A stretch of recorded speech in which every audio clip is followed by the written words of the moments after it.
الحمد لله رب العالمين والعاقبة للمتقين والصلاة والسلام على سيد المرسلين أما بعد فأعوذ بالله من الشيطان الرجيم بسم الله الرحمن الرحيم ذلك الكتاب لا ريب فيه هدى للمتقين صدق الله العظيم إن الله وملائكته يصلون على النبي يا أيها الذين آمنوا صلوا عليه وسلموا تسليما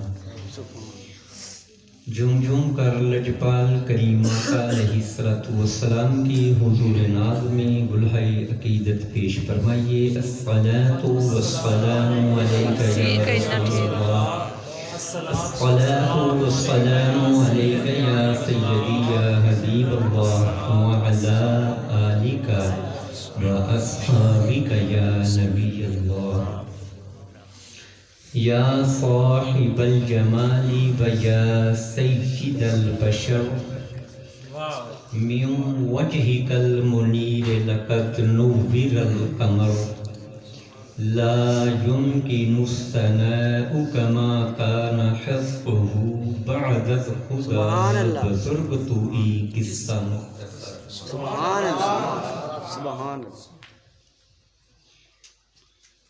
نبی مکرم شفیع معظم رحمت دو جہاں مکی مدنی سرکار آمینہ کے لال مدینے کے تاجدار کریم رعوف الرحیم آقا علیہ السلام کی حضور ناز میں اپنی عقیدتوں محبتوں ارادتوں کا خراج پیش کرنے کے بعد میرے نہایت ہی واجب الاحترام معزز محتشم علماء ذی احتشام ثناخان مصطفیٰ نقیب محفل اور جملہ عاشقان رسول السلام علیکم ورحمۃ اللہ وبرکاتہ حضور والا مبارکباد کے مستحق ہیں آپ کہ ہر سال محفل میلاد مصطفیٰ صلی اللہ علیہ وآلہ وسلم کا اہتمام فرماتے ہیں رب لم یزل سے دعا ہے کہ خالق کائنات ہماری اس کوشش کو کاوش کو اپنی بارگاہ میں شرف قبولیت سے نوازے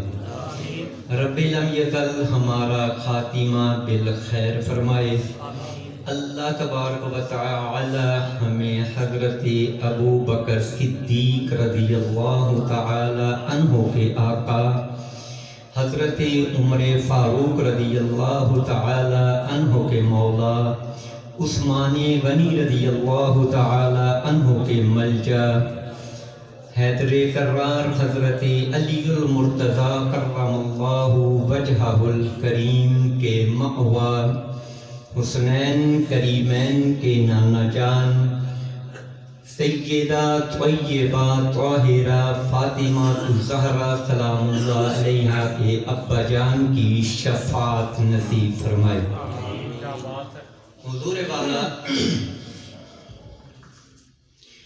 میرے بھائی نے بات کی تھی سادات کی تو میں تھوڑی سی اس بات میں اضافہ کرتا چلوں کہ جب بھی میں جہاں بھی بیٹھتا ہوں پہلے میں یہ عرض کرتا ہوں کہ اگر کوئی سید نیچے بیٹھا ہے تو وہ اللہ کے واسطے مجھے معاف کر دے کیونکہ اوپر بیٹھنا میری مجبوری ہے اور جو سادات کا جو ادب ہے وہ سب سے پہلے میں طلباء کو سکھاتا ہوں حضور والا کیونکہ سید وہ ہے جن کی رگوں میں لجپال کریم آقا کا خون ہے تصور کریں اس بات کو ذہن میں رکھیں کہ سید کا مقام کتنا ہے سید عطا اللہ شاہ بخاری دیوبند کا ایک بہت بڑا عالم دین تھے سید عطا اللہ شاہ بخاری 1953 کی جب تحریک ختم نبوت چل رہی تھی، اس وقت ہماری جمعیت علماء پاکستان کے جو صدر تھے سید ابو الحسنات شاہ صاحب، جن کی داتا صاحب کے قدموں کی طرف قبر ہے، آپ بھی جیل میں تھے اور عطا اللہ شاہ بخاری بھی جیل میں تھے۔ سید ابو الحسنات شاہ صاحب رحمت اللہ تعالی علیہ، آپ کا صرف ایک ہی بیٹا تھا اور اس کو بھی اس وقت کی گورنمنٹ نے پھانسی کی سزا سنا دی، سزائے موت۔ تو سید عطا اللہ شاہ بخاری کہتے ہیں کہ میں نے سوچا کہ اگر میں یہ ڈائریکٹ خبر دیتا ہوں تو ہو سکتا ہے کہیں بابا جی کی عمر زیادہ ہے، اٹیک نہ ہو جائے، کوئی صدمہ برداشت نہ کر سکے، اس لیے میں بڑے ادب کے ساتھ کوئی لفظوں کا چناؤ کر کے، کوئی لفظوں کا کو انتخاب کر کے بابا جی کو یہ خبر سناتا ہوں۔ تو کہنے لگے، سید عطا اللہ شاہ بخاری کہتا ہے کہ میں نے کہا کہ بابا جی آپ کے بیٹے کو کریم آقا علیہ السلام کے توسل سے اللہ نے قبول فرما لیا ہے۔ جب یہ سننا تھا تو بابا جی فوراً سجدے میں گر پڑے، کہنے لگے مولا تیرا شکر ہے کہ تو نے مجھے بیٹا دیا، وہ نبی کی ناموس پر قربان ہو گیا، اگر ہزاروں بیٹے ہوتے میں ایک ایک کر کے قربان کرتا جاتا۔ سید عطا اللہ شاہ بخاری کہتے ہیں کہ جب بابا جی سجدے میں تھے میں حیران ہو کر کھڑا تھا کہ 1400 سال کے بعد کا سید اتنا مضبوط ہے تو کربلا کا سید کتنا مضبوط ہے۔ نعرہ تکبیر، نعرہ رسالت، ہاتھ اٹھا کے نعرہ حیدری، نعرہ غوثیہ۔ سبحان اللہ، سبحان اللہ۔ حضور والا کیا بات ہے، جو سید ہوتا ہے وہ کوئی معمولی چیز نہیں، بندہ کسب کے ذریعے ولایت کے درجے حاصل کرتا رہتا ہے، لیکن جو سید ہوتا ہے جو صرف رب کی عطا سے ہوتا ہے، اس میں ولایت کا کوئی عمل دخل نہیں، کسب کا کوئی عمل دخل نہیں۔ تو میری ملت کے غیور جوانوں، کریم آقا علیہ السلام کے نام سے چونکہ محفل میلاد مصطفیٰ صلی اللہ علیہ وآلہ وسلم ہے، تو لجپال کریم آقا علیہ السلام کی ہی بات کرنی ہے۔ صدقے جامع تم کتنوں آ گیا؟ ایتھے آ جا، وہ آ جا ایتھے۔ سبحان اللہ، واہ جی واہ۔ حضور والا اللہ کریم نے قرآن مجید فرقان حمید میں ارشاد فرمایا ذالک الکتاب لا ریب فیہ ھدی للمتقین۔ ذالک الکتاب، پہلے تھوڑی سی علمی گفتگو سماعت فرما لیجئے، وہ سمجھانے کے لیے کہہ رہا ہوں۔ ذالک اس میں اشارہ ہے، اور کہ اس میں اشارہ قریب کا نہیں بلکہ دور کا ہے۔ غور کرنے کی بات ہے کہ کتاب ہمارے سامنے ہے اور اللہ کریم اشارہ دور کا دے رہا ہے، ذالک الکتاب لا ریب فیہ، اور پھر فرمایا الکتاب، فرمایا کیا فرمایا؟ الکتاب فرمایا۔ اب جو صرف نحو پڑھتے ہیں وہ بخوبی جانتے ہیں کہ جب اس میں اشارہ بھی آ جائے تو پھر معرفہ در معرفہ بنانے کی تو کوئی ضرورت نہیں ہوتی۔ ایک ہوتا ہے معرفہ، ایک ہوتا ہے نکرہ۔ معرفہ کہتے ہیں جو پہچانا جائے، جس کی پہچان ہو، نکرہ جس کی پہچان نہ ہو۔ معرفہ مثال کے طور پہ ہم کہیں شہر، پتہ نہیں کون سا شہر، وہ نکرہ ہے۔ اگر ہم کہیں کہ ساہیوال تو فوراً سمجھ آئے گا پاکستان کا ایک شہر ہے جس کو ساہیوال کہا جاتا ہے، وہ معرفہ ہو گیا۔ اب کتاب ہے نکرہ، جب الکتاب آ گیا تو یہ بن گیا معرفہ، لیکن اس میں اشارہ بھی ہے، ال بھی ہے۔ وجہ کیا ہے؟ یہ دوبارہ تحقیق کیوں آ رہی ہے؟ تو معلوم ہوتا ہے کہ اشارہ بھی دور کا، کتاب کو پھر معرفہ بنایا جا رہا ہے۔ یہ اشارہ اس کتاب کی طرف نہیں ہے، اگر اس کتاب کی طرف اشارہ ہوتا تو الف لام کو ذکر کرنے کا کوئی فائدہ نہ ہوتا۔ اگر اشارہ اس کتاب کی طرف ہوتا تو اشارہ دور کا نہیں، نزدیک کا ہوتا۔ کتاب ہمارے سامنے کھلی ہے، ذالک الکتاب لا ریب فیہ۔ اگر اس کتاب کی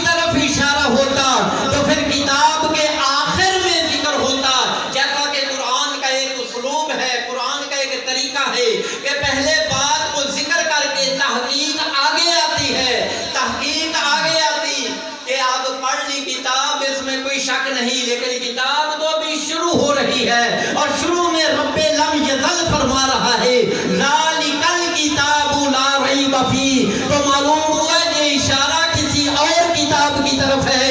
وہ کتاب کون سی کتاب ہے؟ لجپال کریم آقا علیہ السلام اس دنیا میں آئے، 40 سال کا عرصہ آپ اس دنیا میں رہے، 40 سال کا عرصہ لوگوں کے سامنے کھلی کتاب تھی، لوگوں نے آپ کو صادق اور امین کہا، لوگوں نے غیروں نے آپ کی حقانیت کو تسلیم کیا، حتیٰ کہ آپ پہاڑی پر چڑھ کر اعلان کرتے ہیں اگر میں کہوں کہ پہاڑ کے پیچھے ایک لشکر چھپا ہے جو ابھی تم پر حملہ کر دے گا، کیا تم میری بات کو مان لو گے؟ سب نے یک زباں ہو کر کہا لا ریبا، اس میں کوئی شک ہے ہی نہیں، ہم تسلیم کرنے کو تیار ہیں، کیونکہ آپ کی زبان پر کبھی جھوٹ ہم نے سنا ہی نہیں۔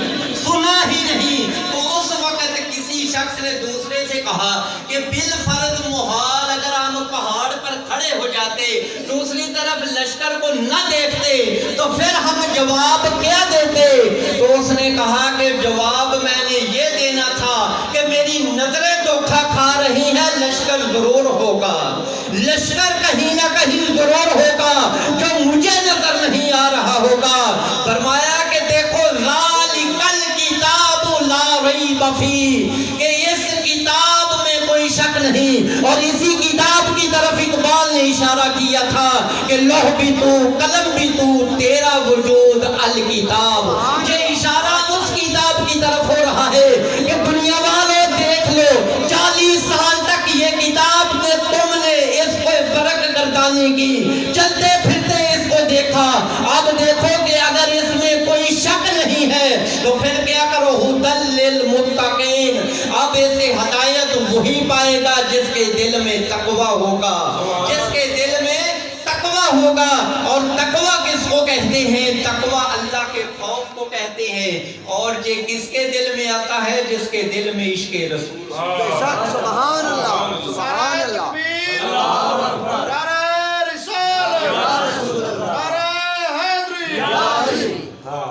حضور والا ذالک الکتاب لا ریب فیہ، یہ وہ کتاب ہے کہ جس میں کوئی شک نہیں، ہدایت دیتی ہے کس کو؟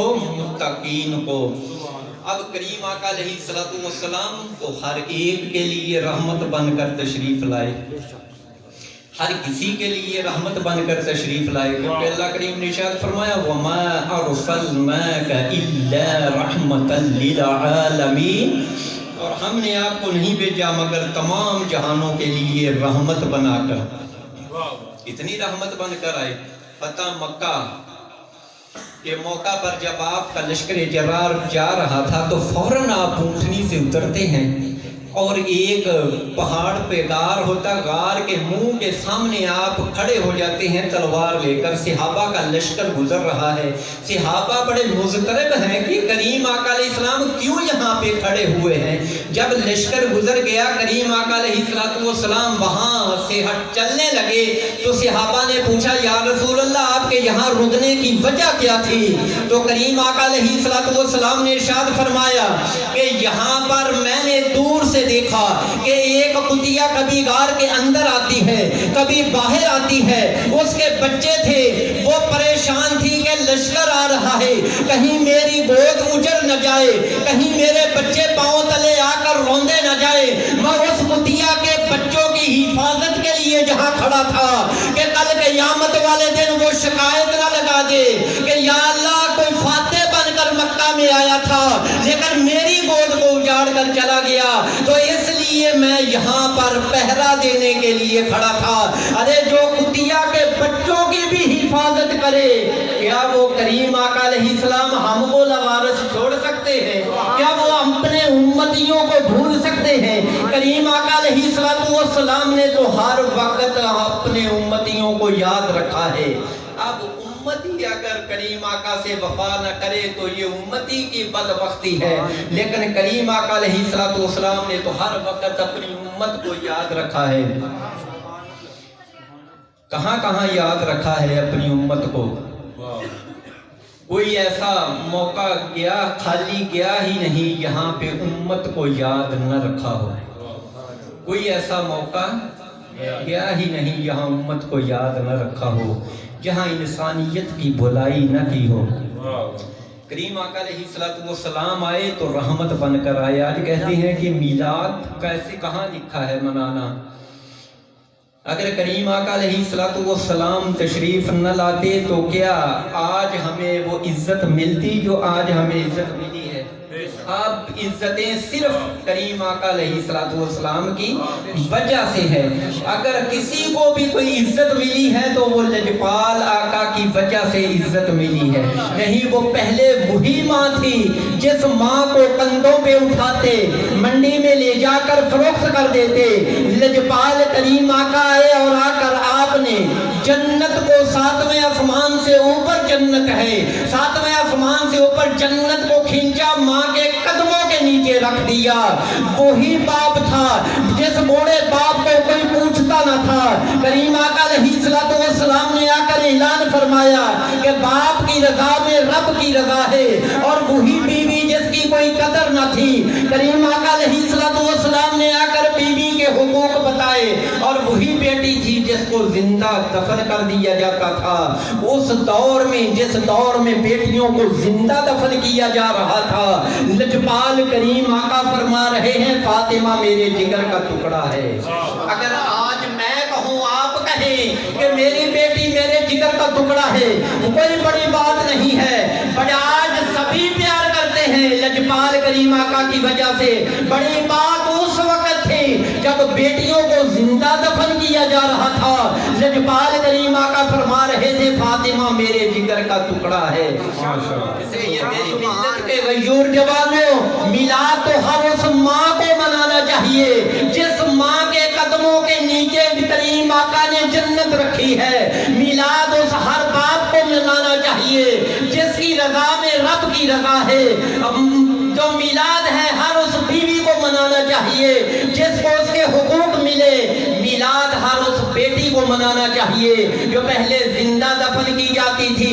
لجپال کریم آقا فرما رہے ہیں جس کی 2 بیٹیاں ہو وہ اس کی اچھی طرح پرورش کرے, اس کی تربیت کرے, پھر اس کی شادی کر دے. اور کیا شادی کر دے تو وہ جنت میں میرے ساتھ اس طرح داخل ہوگا جس طرح یہ 2 انگلیاں آپس میں ملی ہوئی ہے. نعرہ تکبیر, نعرہ رسالت, نعرہ حیدری, نعرہ غوثیہ. قاری اختر زمان صاحب کا تشریف لائے, آپ پیش کرتا ہوں. ست بسم اللہ.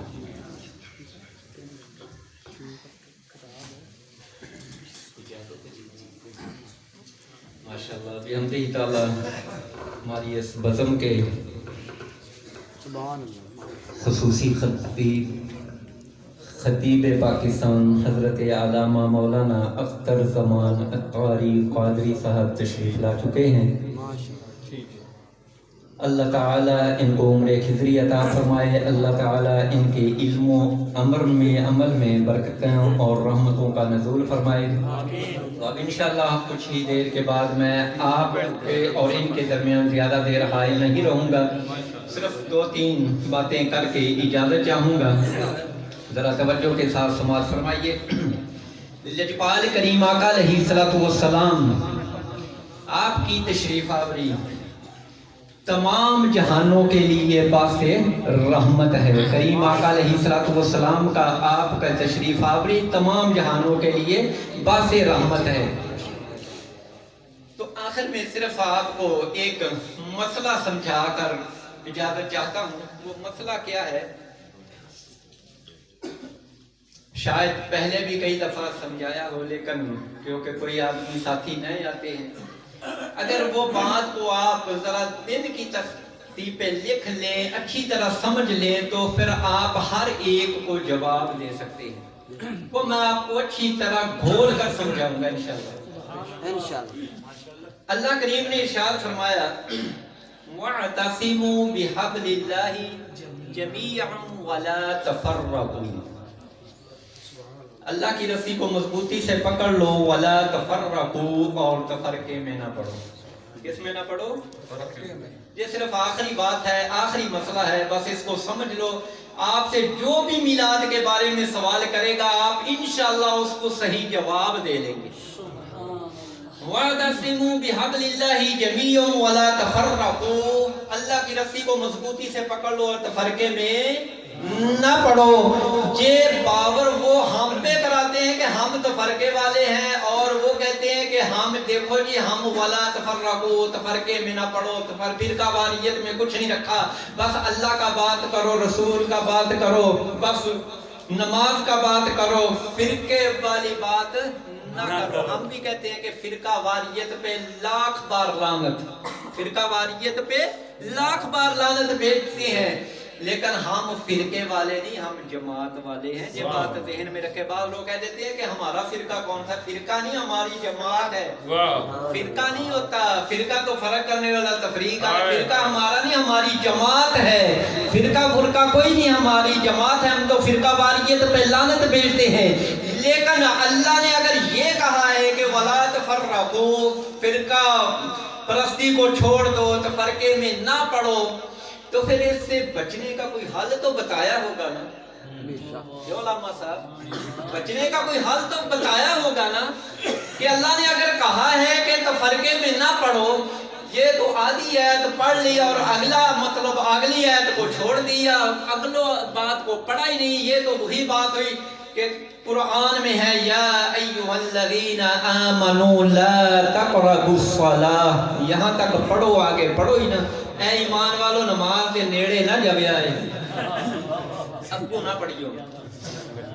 یہ قرآن کو تبدیل کرنے کے برابر ہے، تبدیل کرنے جیسی بات ہے کہ قرآن کے معنی اور مطالب کو تبدیل کر رہے ہیں۔ اب دیکھیے کہ یہیں تک نہیں بات مکمل، بات آگے بھی ہے۔ اللہ کریم نے ارشاد فرمایا اگر تم تفرقہ بازی سے، فرقہ بندی سے بچنا چاہتے ہو تو پھر اس کا حل کیا ہے؟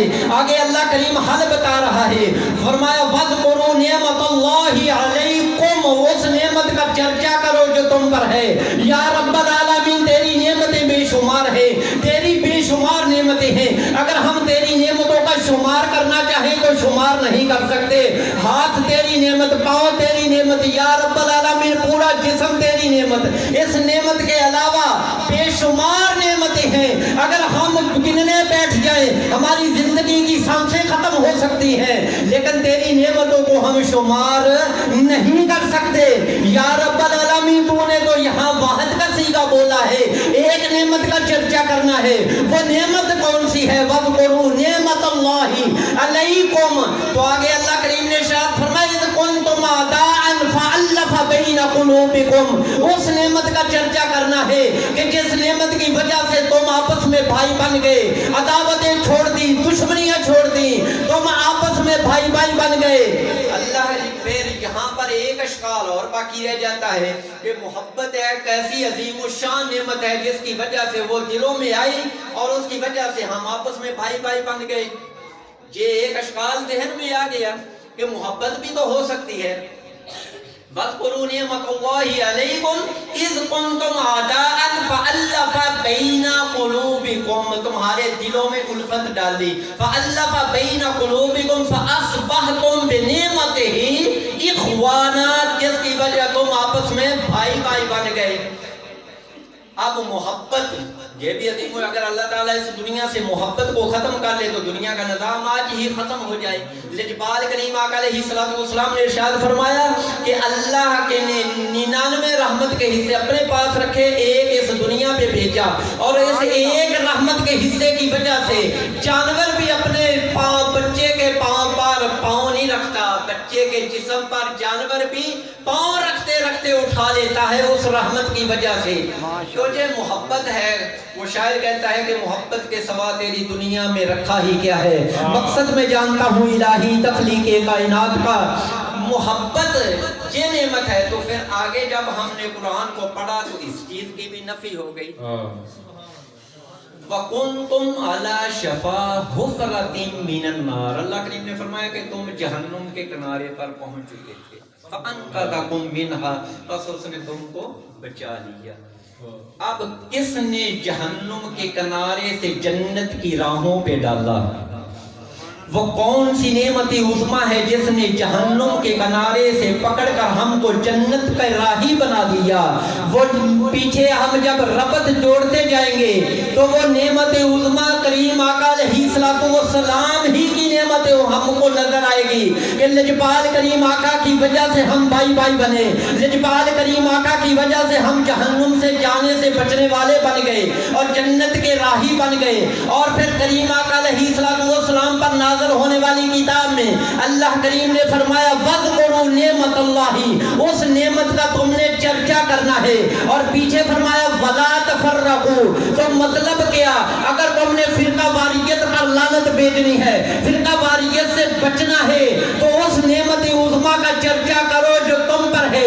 وہ نعمت عظمیٰ سرکار کریم آقا علیہ السلام کی ہے. تو گویا کہ معلوم ہوا جو سرکار کی محفلیں سجانے والا ہے وہ فرقہ واریت سے پاک ہے, اور جو سرکار کی محفلوں کی نفی کرنے والا ہے وہ فرقہ واریت والا ہے. تو معلوم ہوا کہ محفل میلاد منانے سے فرقہ واریت ختم ہوتی ہے. اگر ہم چاہتے ہیں کہ فرقہ واریت کو ختم کریں تو پھر محفل میلاد کا اہتمام کریں, لجپال کریم آقا کی اس نعمت کا تذکرہ کریں تاکہ ہم اس جماعت میں شامل ہو سکیں جو جماعت فرقہ واریت سے پاک ہے, جو جماعت فرقہ واریت سے پاک جماعت ہے. اور پھر ہم آخری بات ایک سن لو, اس حدیث بہت لمبی ہے, صرف مختصر اور آخر میں صرف اس کا خلاصہ, اس کو حدیث جبریل بھی کہا جاتا ہے. کریم آقا علیہ السلام یہ 5 جبریل جو انسانی صورت میں بن کر آئے تھے, سوال و جواب کیے. وہ حدیث لمبی ہے لیکن میں نے صرف خلاصہ دینا ہے آپ کو. کریم آقا علیہ السلام کے پاس ادب کے ساتھ بیٹھ گئے, ایمان کے بارے میں سوال کیا, اسلام کے بارے میں کیا, احسان کے بارے میں سوال کیا, قیامت کے بارے میں سوال کیا. پھر اٹھ کر چلے گئے. حضرت عمر فاروق نے پوچھا یا رسول اللہ جی کون تھے, نہ مکے کا تھا نہ مدینے کا تھا. تو کریم آقا علیہ السلام نے فرمایا جی جبریل تھے جو سوال کر رہے تھے اور خود ہی صدقتا یا رسول اللہ بھی کہہ رہے تھے. تو کریم آقا علیہ السلام کے دیوانے پوچھتے ہیں یا رسول اللہ اگر جبریل تھے تو یہ کرنے کیا آئے تھے؟ تو کریم آقا علیہ السلام نے ارشاد فرمایا کہ یہ تجھے دین سکھانے کے لیے آئے تھے. کیا سکھانے کے لیے آئے تھے؟ دین سکھانے کے لیے آئے تھے. اب اگلی بات پر غور کرنا, وہ بات کیا ہے؟ کیا دین پہلے کریم آقا نہیں سکھا رہے تھے؟ نماز سکھا رہے تھے, اسلام سکھا رہے تھے, روزے کے بارے میں بتا رہے تھے, حج کے بارے میں بتا رہے تھے. وہ کرنے کے آیا تھا, وہ دین سکھانے آیا تھا. وہ کون سا دین سکھانے آیا تھا؟ بھائیو ذرا غور کرو, حدیث کے لفظوں کو پڑھو. جس طرح وہ ادب کے ساتھ آ کر بیٹھا, دو زانوں ہو کر اس کا بیٹھنا, پھر کریم آقا کو سلام کرنا, پھر دو زانوں ہو کر سوال و جواب کرنا, اور پھر صدقتا یا رسول اللہ کا آواز بلند کرنا, اور پھر بڑے ادب کے ساتھ اجازت لے کر رخصت ہونا, وہ یہ سکھانے آیا تھا. وہ ادب مصطفیٰ سکھانے آیا تھا.